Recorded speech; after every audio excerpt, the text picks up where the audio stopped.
Hello hi నమస్తే welcome to MK media. ఈరోజు తెలంగాణ రాష్ట్ర ప్రభుత్వం అధికారికంగా తెలంగాణ తల్లిని ఆవిష్కరించబోతున్నారు। అయితే ఈ యొక్క కార్యక్రమానికి మాజీ సీఎం కేసీఆర్ గారిని ఇటు బీజేపీ నాయకుల్ని కేంద్ర మంత్రుల్ని కూడా ఈ యొక్క కార్యక్రమానికి తెలంగాణ ప్రభుత్వం అయితే ఆహ్వానించడం జరిగింది।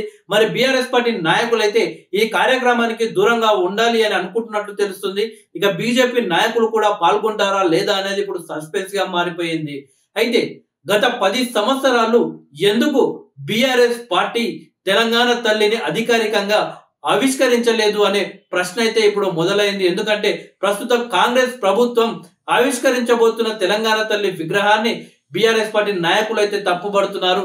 ఆమె తెలంగాణ తల్లి విగ్రహం కాదు, ఆ యొక్క విగ్రహం కాంగ్రెస్ పార్టీ తల్లి, మేము గెలిచిన తర్వాత ఆ విగ్రహాన్ని గాంధీ భవన్ కు పంపిస్తామన్నట్టు వాళ్ళు మాట్లాడుతున్నారు। సో దీనిపై నెటిజన్లు అయితే సీరియస్ గా ఫైర్ అవుతున్నారు। తాజాగా అసెంబ్లీ వేదికగా మంత్రి సీతక్క కూడా బీఆర్ఎస్ పార్టీ నాయకులపై ఫైర్ కావడం జరిగింది।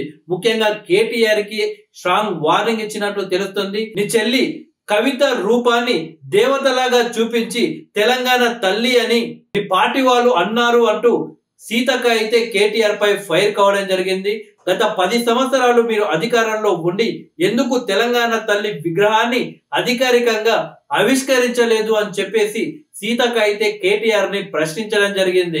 మనం పెట్టుకున్నదే అసలైన తెలంగాణ తల్లి విగ్రహం, మన తెలంగాణ తల్లులు ఎలా ఉంటారో ఆ విగ్రహం కానీ ఆ రూపం కానీ అలానే ఉండాలి, అలానే ఉంది। ఈ రోజు పెట్టబోయేదే అసలైన తెలంగాణ తల్లి విగ్రహం అని చెప్పేసి సీతక్క అయితే చెప్పడం జరిగింది। మొత్తానికి బీఆర్ఎస్ పార్టీ నాయకులు గత 10 సంవత్సరాలు ఎందుకు తెలంగాణ తల్లి విగ్రహాన్ని అధికారికంగా ఆవిష్కరించలేదు, ఇప్పుడు కాంగ్రెస్ పార్టీ అధికారికంగా ఆవిష్కరిస్తుంటే ఎందుకు తప్పుపడుతుంది?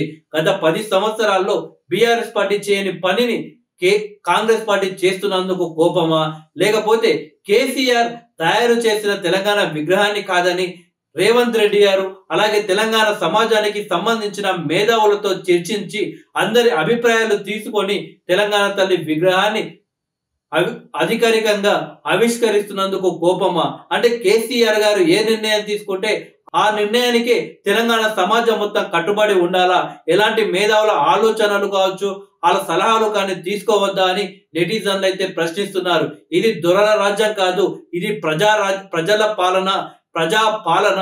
ఈ పాలనలో అందరి అభిప్రాయాలు తీసుకొని ఇలాంటి కార్యక్రమాలు ఉంటాయి కాబట్టి మీరు మీ పార్టీకి ఏదన్నా కొత్తగా కేసీఆర్ గారి అభిప్రాయం మేరకు బీఆర్ఎస్ పార్టీ తల్లిగా ఎవరినన్నా మీరు క్రియేట్ చేసుకోండి, కానీ ఇలా తెలంగాణ తల్లిని మాత్రం అవమానించొద్దు అని నెటిజన్లు అయితే బీఆర్ఎస్ పై ఫైర్ అవుతున్నారు।